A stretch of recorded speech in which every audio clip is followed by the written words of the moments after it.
Okay, so first I'm going to talk to you about different cannabis analytes. So we have, because of the issues with chronic frequent cannabis users, we've tried to look at different markers that might be helpful to identify recent cannabis use.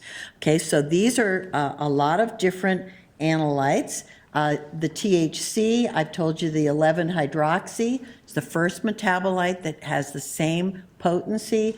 The inactive metabolite, cannabidiol, cannabinol, and others are other cannabinoids that are present in the plant, and these are metabolites. Metabolite of the parent, metabolite of the metabolite, okay? So first thing that I want to make sure everybody knows here is that the concentration of cannabinoids in blood is approximately half the concentration of drugs in plasma.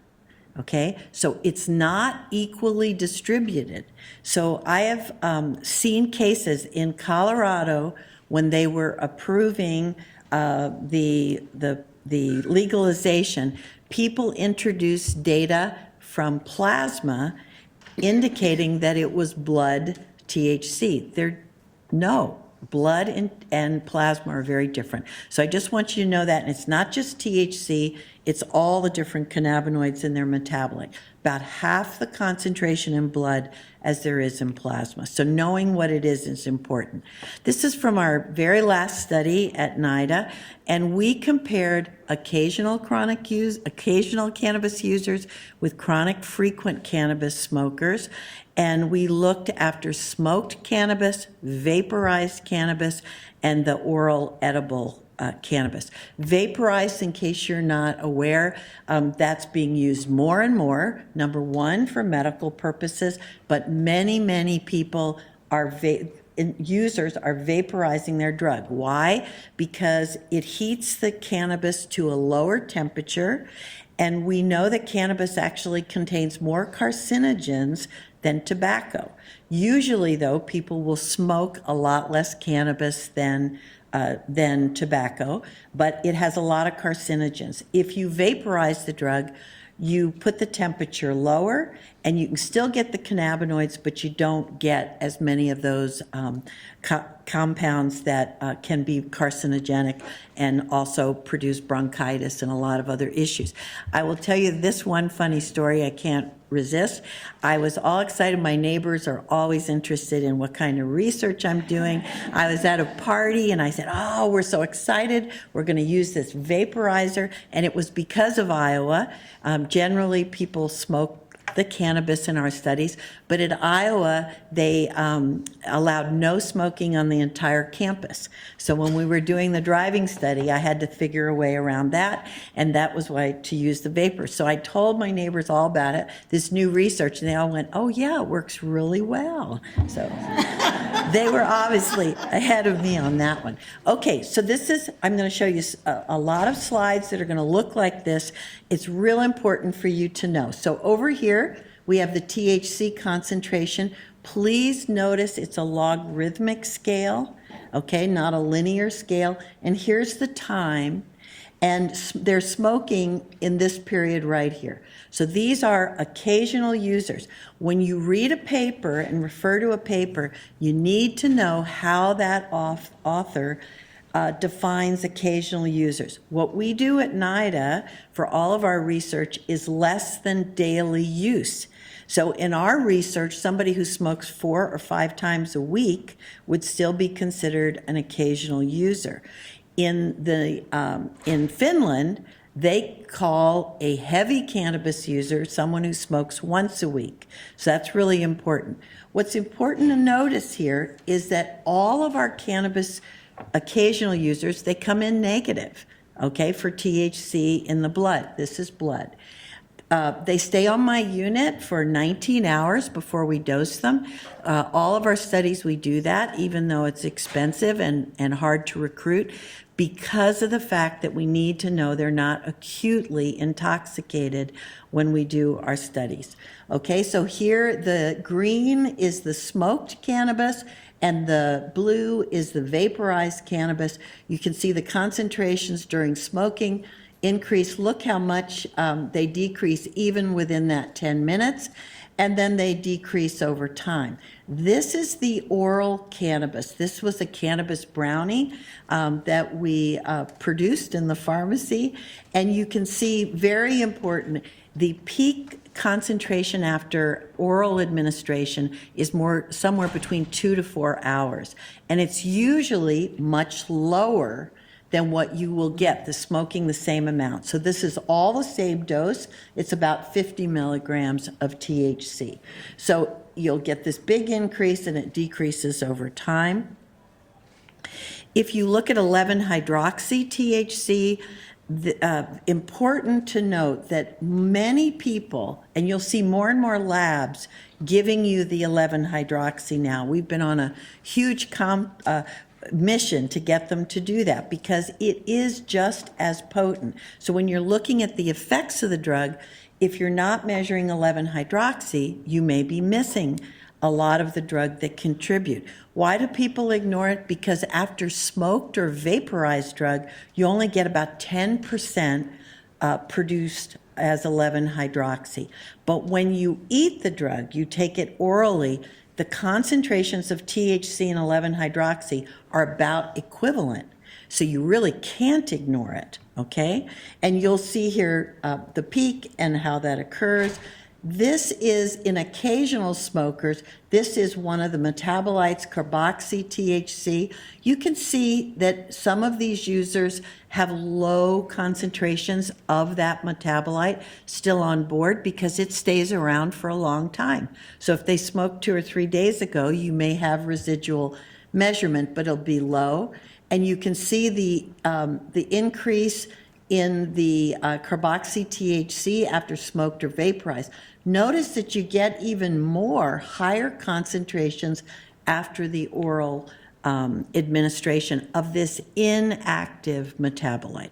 Another reason why you don't want to be measuring the metabolite, because the metabolite is not going to produce any of your psychoactive effects. Of course, the lab is going to give it to you, but as far as it being impairing, it does not have any effects.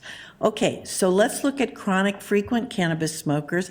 After 15 years, I figured out the way to do it is bring people in around 9 or 10 o'clock at night, right off the street, where they're using it according to their own ways. I keep them overnight so that they're not acutely intoxicated, and then we do our study starting the next day. And it's very difficult for the chronic frequent cannabis smokers to stay on the research unit because they start to go into cannabis withdrawal. It's not going to kill you like alcohol or benzodiazepine withdrawal can do, but they're miserable and they're feeling grouchy and uncomfortable. They're not sleeping is the biggest issue, and we had more issues and problems. And of course, they're volunteers; they can leave anytime they want, and in general, they do. So many studies, I will lose half of the participants after several days on the unit because they're going through cannabis withdrawal. Okay, so in this particular study, we had 28 subjects. Half of them were male and half women, which was so important. We generally only get about 25% women because they have more childcare responsibilities. Usually, in this case, very lucky, we had 50-50. We have 82% African Americans because the National Institute on Drug Abuse research lab was based in Baltimore, and that was part of our census of individuals. What was very sad about this first study is that I could only collect blood for 7 days because the ethical committee took my own work showing that THC is gone from the blood in about 6 hours. That's what all of our research showed, and they said, you can't take blood from people for 30 days. They were on the unit for 30 days because it surely is going to be negative by 7 days. These individuals smoked on average about 13 joints or blunts per day, and we had people self-reporting using as many as 40 joints per day. First off is please notice that half the people were negative within 19 hours. So they were positive when we brought them in the unit, and by 19 hours later, the next day before we were going to, when we first took our blood samples, 13 of the 28 were already negative. It's really important to realize that even with your chronic frequent cannabis group, that many of them will eliminate the drug quickly. But this was the first time we saw something like this. Okay, 15 were positive, and you expect this to decrease every day. We're talking about blood, right? The concentration should go down. But what we found on day 5 was more people positive than on day 4. How can that happen? And after 1 week, 6 of the people were still positive. Low concentrations, but still positive. I want you to know all but 5 people had a negative blood sample and then a positive blood sample later on. And we had never seen anything like that. And what we looked at when we looked, when we looked at this, this is what happened. This is day 1. They're about 2 nanograms per mil. Another day they dropped somewhere around 1 point something, and then it just stayed positive. It didn't decrease hardly at all. And when we looked at the only 5 people that were positive in every sample, they were all women. So the first thing you say is right off, oh, well, women have more body fat. That's why. It had nothing to do with body mass index at all. So there's other factors like hormones, et cetera, and I've got to speed up. Okay, so now I got a second chance to do the study. I could never do this study just to collect biological samples. This was to do other work with the first CB1 cannabinoid receptor antagonist, which was important. It was a marketed pharmaceutical. And so now I got to do the study again, but to take blood for 30 days. And long story short, here's the THC positivity rate, and you can see that how long it takes before the THC is removed from these chronic frequent cannabis smokers. I actually sent 2 people home 33 days after they came on our closed research unit where they have no access to drug, positive for THC in the blood. This really shook up the world of drug-impaired driving, because we all assumed if you found THC in the blood, it meant recent use. And now we had evidence that that was not true. Now, if you have THC present in the blood, first thing you need to know, there's a paper out of France from Patrick Mura who did motor vehicle crashes, and they showed that you could still measure THC in the brain when it was no longer measurable in the blood. So if we have THC in the blood, the active drug, does it mean that they could have some residual neurocognitive or psychomotor impairment? We were really lucky because the National Institute on Mental Health was trying to develop a marker for CB1 cannabinoid, for another type of receptor, and it turned out that the drug they developed bound to cannabinoid receptors in the brain. They knew about all of our work with cannabinoids, so we collaborated. We had 26 subjects who had only smoked cannabis less than 10 times in their life, and 26 frequent chronic cannabis users who had used for about 12 years and about 10 joints per day.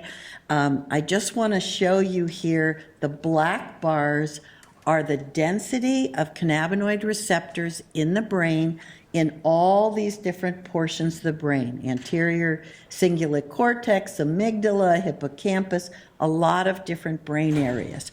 Wherever you see a blue bar, there was a significant reduction in the cannabinoid receptors in the brain. This means that the brain is not functioning as it normally would. But what happens when you have chronic exposure, the body tries to go back to a state where you're not constantly stimulating it, and the only thing it can do is reduce the receptors in the brain. So this was one of the first pieces of data showing you that chronic frequent cannabis use changes the brain and the way the brain works. We had the individuals on the unit for 30 days, noticed half of them had quit and gone home, and I was really worried that we wouldn't have statistical significance to see if there was a change, but luckily we did. So wherever you see a star, when they had not used cannabis, sustained abstinence for 30 days, we showed a significant increase in the density of cannabinoid receptors. Okay, since I'm short on time, let's move to psychomotor impairment. Because, again, the active drug is there, Jan Ramakers from the University of Maastricht is a colleague. I'm so jealous. He can do stuff I can't do. He can give him cannabis and put him out on the regular roads with you and me driving. I could never get to do that. But he also did studies like I did in the laboratory. So he could see and develop tests that showed if they did poorly in the lab, it predicted they would do poorly on the road. So we brought over a graduate student and all the equipment, and we included this in our study, and the results absolutely shocked me. So we had shown cognitive impairment in chronic frequent cannabis smokers up to a week after last use, but by 1 month, they returned to their level of performance. We showed here's the baseline where they just come in the next day, and this is the tracking errors they performed, and it's compared to a normal population. So we showed they were impaired at baseline, no surprise. They were impaired a week later. That didn't surprise me too much, but they showed very little improvement, and 3 weeks after last use, when they still have THC in the brain, they still had impairment in this psychomotor function. And even if you looked at something at divided attention control losses, we showed an improvement at 1 week, 2 weeks, and 3 weeks, but by 3 weeks they had not reached the level of the other control population. Okay, what about tolerance? You hear this all the time. Well, chronic frequent smokers, they're tolerant, they use all the time. The first thing is you've got to address every effect differently. You can't just say they're tolerant to everything. You have to look at each effect individually. And second of all, there has never been shown to be 100% tolerance. What you'll find is some tolerance, but not everything. And this is one of the best slides that I think demonstrates that. So here is the non-cannabis user. And when they're sober, they perform better than the chronic frequent cannabis smoker. But when they smoke, they have more impairment. Okay, here's the chronic frequent smoker. They do worse when they're sober, but when they smoke the cannabis, they don't have as great a degree of impairment. And even better, in our last study, when we studied tolerance in this population, here's our occasional users. They smoke the drug, they get high very, very quickly before the end of smoking, and then it slowly decreases over time. Our chronic frequent smokers have to take in a lot more drug, which is the way in which they smoke it. So they will inhale much more deeply, they'll hold it in the lungs longer, they'll take more puffs, and they have to get to a much higher level of THC to get the same effect. And in fact, it's still a little bit less than previously, and then it decreases. So these are two good examples of tolerance. Okay, now, before I showed you occasional smokers, now we're going to look at the concentrations of the chronic frequent cannabis smokers. I'm going to first tell you this. Okay, so everybody wants a number, and 5 is way too high because you'll miss a lot of occasional users, and 1 is way too low because what will happen is those chronic frequent cannabis smokers, some of them are going to stay above 1 for a long time. And so if you look in our study, we could see significant differences at every point between the chronic smokers and the occasional smokers. But look at the error bars. If you just have a single concentration, you cannot tell the difference whether they're a chronic user or an occasional user, okay? And look at the carboxy THC. So the occasional smokers, they'll get a little bump.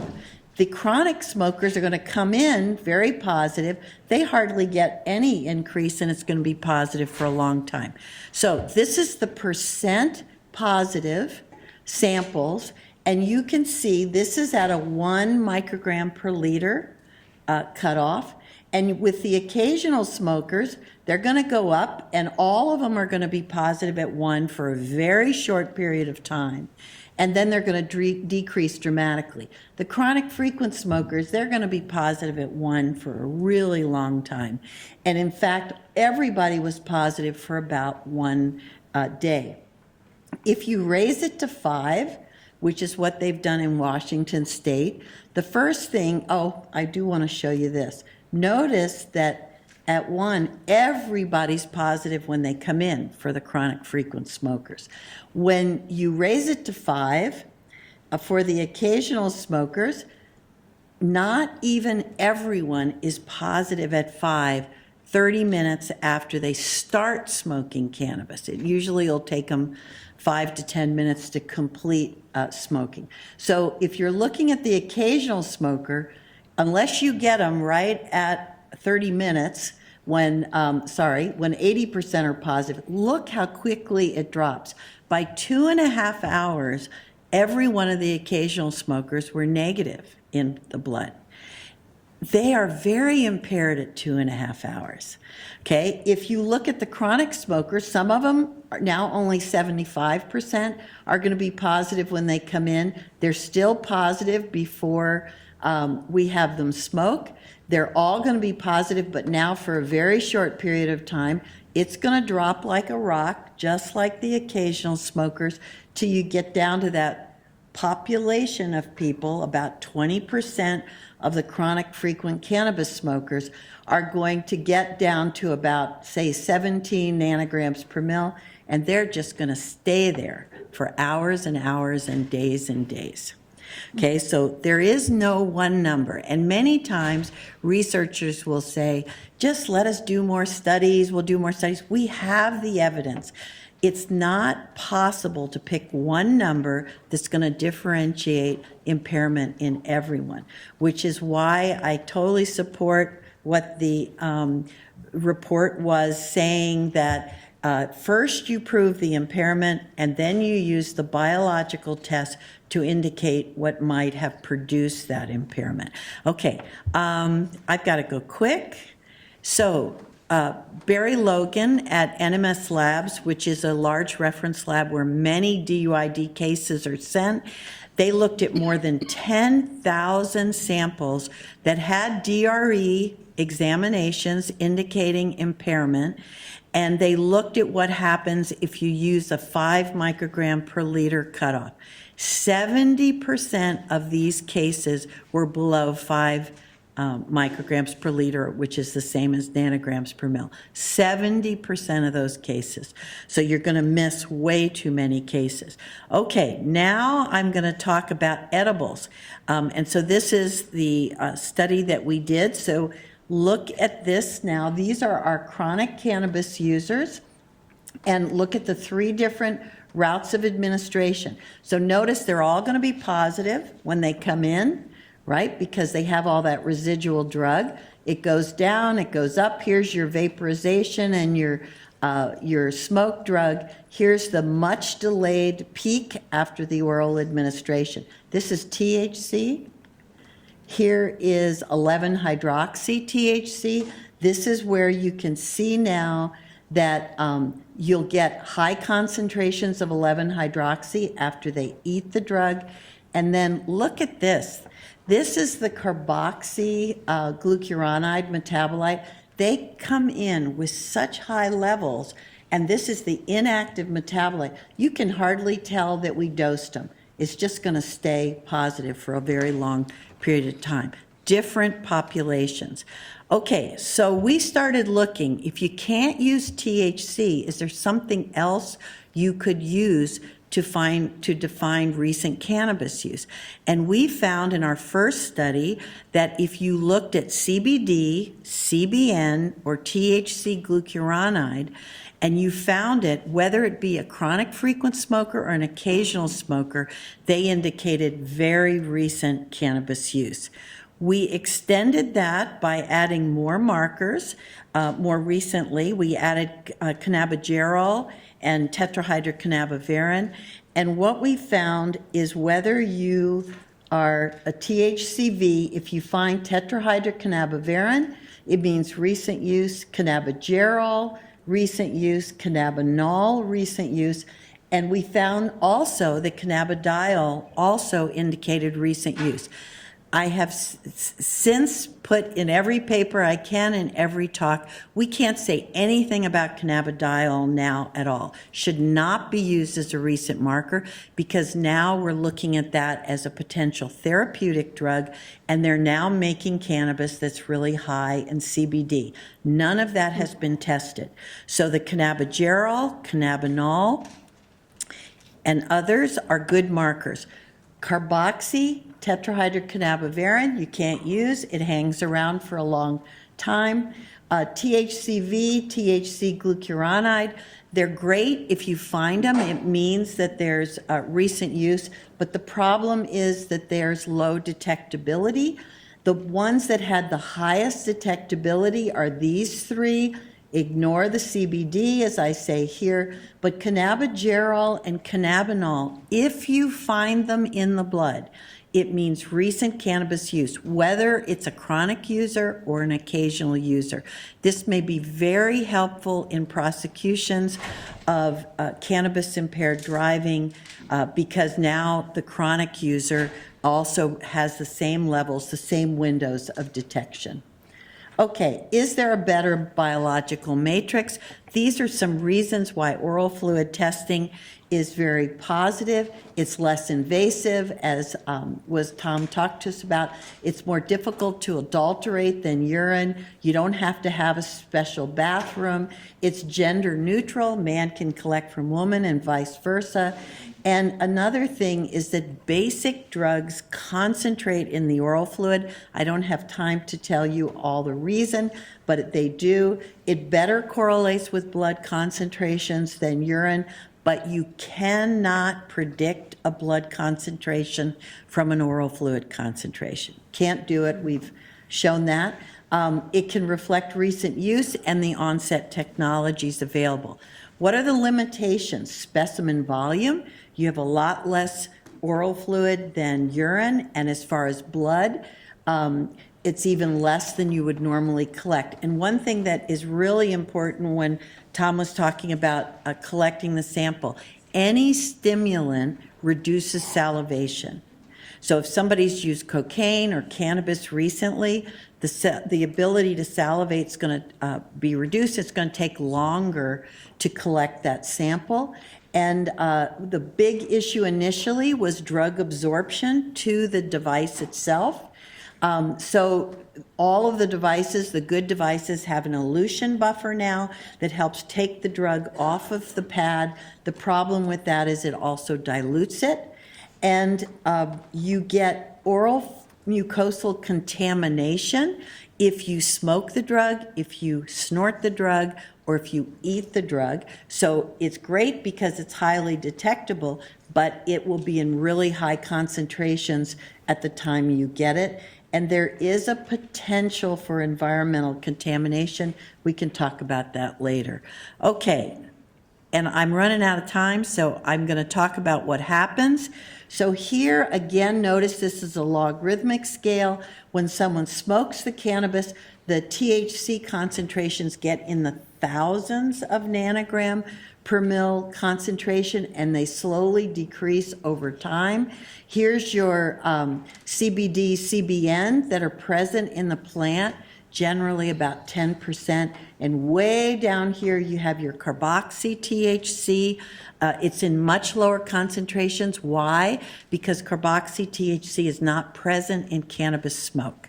Okay, and If they're taking dronabinol, Marinol, dronabinol, synthetic THC, it's an FDA-approved oral synthetic THC.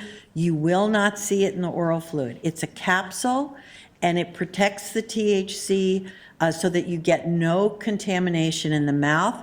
I can talk about that later on.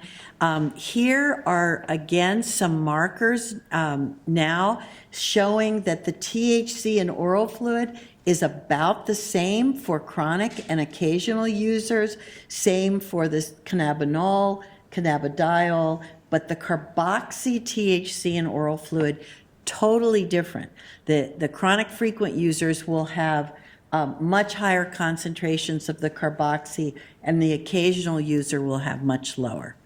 Okay, this is looking at occasional and frequent cannabis smokers and looking for markers of recent use.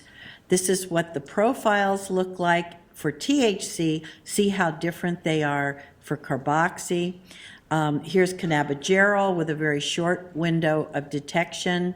And also another issue is we have some markers in oral fluid that the minor cannabinoids indicate recent use. And one thing is, if you eat the drug, you have such low THC concentrations that the minor cannabinoids are not present. And I just want to show you the on-site data. We've done a lot of research with these. I have two here, the Draeger Drug Test 5000 and the Alere DDS2. They both have performed well in our controlled studies. So if you look at sensitivity, specificity, and efficiency, you'll see with a 5 nanogram per mil cutoff here in oral fluid that these are the sensitivities and specificities you get. However, if you use a lower cutoff, you'll identify more positives, but the sensitivities will look lower. Why is that if you identify more?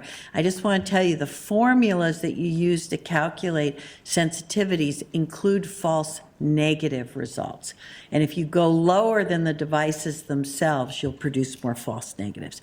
Okay, so these are the wonderful students, postdocs, and grad students that have done all the work, and thank you so much.